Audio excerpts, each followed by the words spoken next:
집회서의 말씀입니다. 내가 원하기만 하면 계명을 지킬 수 있으니 충실하게 사는 것은 내 뜻에 달려 있다. 그분께서 내 앞에 물과 불을 놓으셨으니 손을 뻗어 원하는 대로 선택하여라. 사람 앞에는 생명과 죽음이 있으니 어느 것이나 바라는 대로 받으리라. 참으로 주님의 지혜는 위대하니 그분께서는 능력이 넘치시고 모든 것을 보신다. 그분께서는 당신을 경외하는 이들을 굽어보시고 사람의 행위를 낱낱이 하신다. 그분께서는 아무에게도 불경하게 되라고 명령하신 적이 없고 어느 누구에게도 죄를 지으라고 허락하신 적이 없다. 주님의 말씀입니다. 하느님 감사합니다.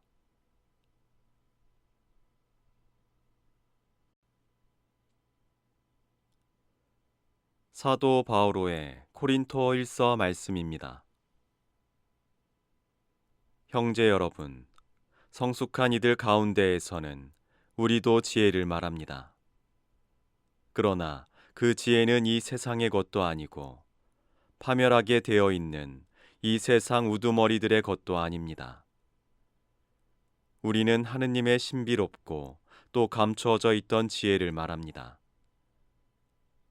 그것은 세상이 시작되기 전 하느님께서 우리의 영광을 위하여 미리 정하신 지혜입니다.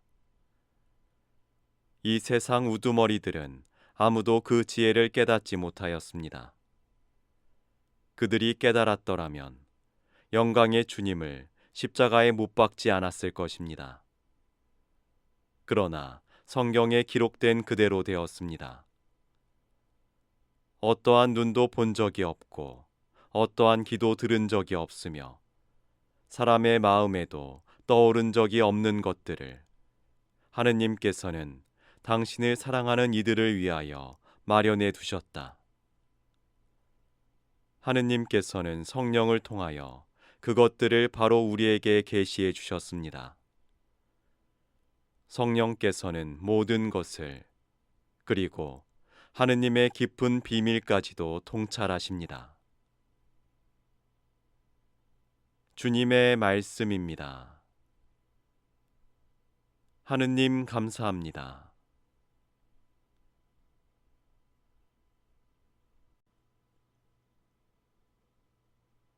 마테오가 전한 거룩한 복음입니다.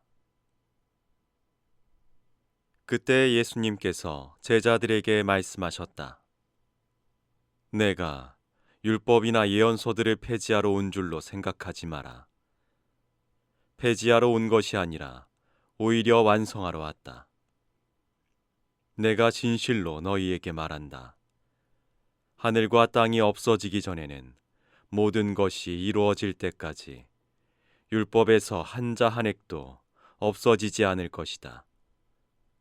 그러므로 이 계명들 가운데에서 가장 작은 것 하나라도 어기고 또 사람들을 그렇게 가르치는 자는 하늘나라에서 가장 작은 자라고 불릴 것이다. 그러나 스스로 지키고 또 그렇게 가르치는 이는 하늘나라에서 큰 사람이라고 불릴 것이다. 내가 너희에게 말한다.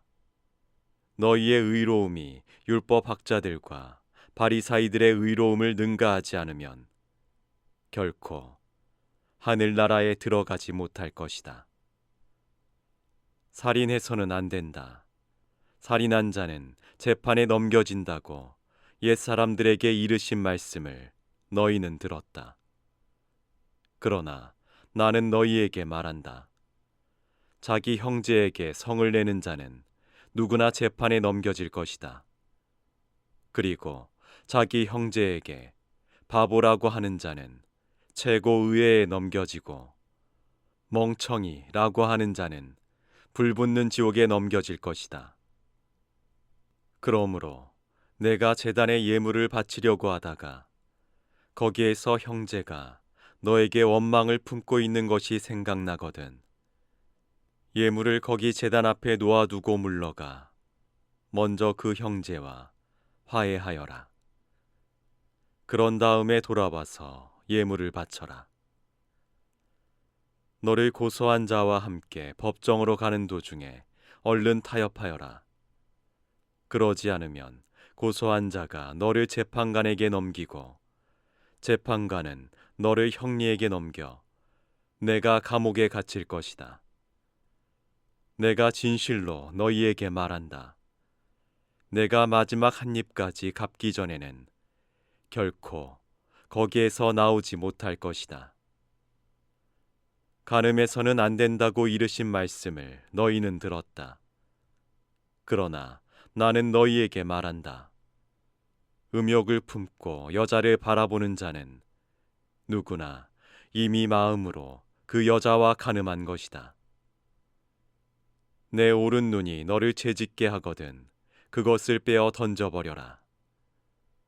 온몸이 지옥에 던져지는 것보다 지체 하나를 잃는 것이 낫다. 또 내 오른손이 너를 채짓게 하거든 그것을 잘라 던져버려라.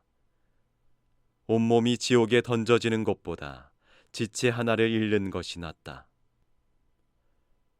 자기 아내를 버리는 자는 그 여자에게 이혼장을 써주어라 하신 말씀이 있다. 그러나 나는 너희에게 말한다. 불륜을 저지른 경우를 제외하고 아내를 버리는 자는 누구나 그 여자가 간음하게 만드는 것이다. 또 버림받은 여자와 혼인하는 자도 간음하는 것이다. 거짓 맹세를 해서는 안 된다. 내가 맹세한 대로 주님께 해드려라 하고 옛사람들에게 이르신 말씀을 너희는 또 들었다. 그러나 나는 너희에게 말한다. 아예 맹세하지 마라. 하늘을 두고도 맹세하지 마라. 하느님의 옥자이기 때문이다.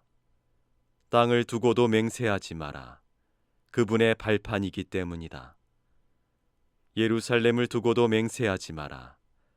위대하신 임금의 도성이기 때문이다. 내 머리를 두고도 맹세하지 마라. 내가 머리카락 하나라도 희거나 검게 할 수 없기 때문이다. 너희는 말할 때 이해할 것은 이해하고 아니요 할 것은 아니요라고만 하여라. 그 이상의 것은 악에서 나오는 것이다. 주님의 말씀입니다. 그리스도님 찬미합니다.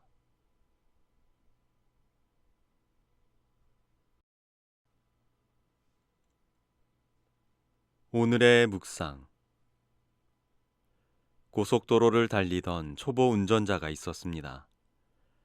정속 주행을 고집하던 그는 앞에 가던 스포츠카가 빠르게 달려나가자 갑자기 속도를 높여 따라붙었습니다. 옆자리 친구가 당황해하자 그는 말하였습니다. 앞차와 간격을 100m로 유지하라고 배웠단 말이야. 그렇습니다. 겉으로는 규칙을 따르는 듯 보였지만 통행속도 제한이라는 법을 어긴 것입니다. 배운 대로 움직였을지 몰라도 정작 주변 흐름과 안전이라는 근본 목적은 놓친 것이죠. 우리도 이럴 때가 있습니다. 규칙에 집착하면서 정작 그것이 왜 필요한지 있습니다. 저도 그런 경험이 있습니다. 신학교 시절 전례부 활동을 하며 전례 규정을 배우고 익혔습니다. 그런데 방학 때 본당에 가면 전례에 관하여 지적하고 싶은 부분이 자꾸 눈에 들어왔습니다. 초를 왜 저렇게 켜지? 종은 저렇게 치는 게 아닌데. 주님을 위한 수단이던 규정이 어느새 주님을 가리는 장벽이 된 것입니다. 오늘 복음에서 예수님께서는 말씀하십니다. 너희의 의로움이 율법학자들과 바리사이들의 의로움을 능가하지 않으면 결코 하늘나라에 들어가지 못할 것이다. 그들은 율법을 철저히 지켰지만 예수님께서는 그들을 위선자라고 부르셨습니다. 하느님께서 바라시는 의로움은 사랑이라는 가장 큰 계명을 중심에 두고 이루어지는 것이었으니까요.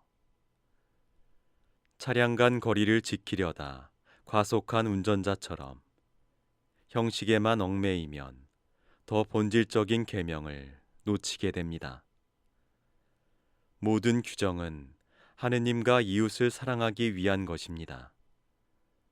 사랑이 규칙을 이끄는 방향이고 규칙은 사랑을 구체화하는 길입니다. 그것이 주님의 뜻에 참되게 응답하는 삶이며 우리를 자유와 기쁨으로 이끄는 길입니다. 행복하여라. 주님의 가르침을 따라 사는 이들.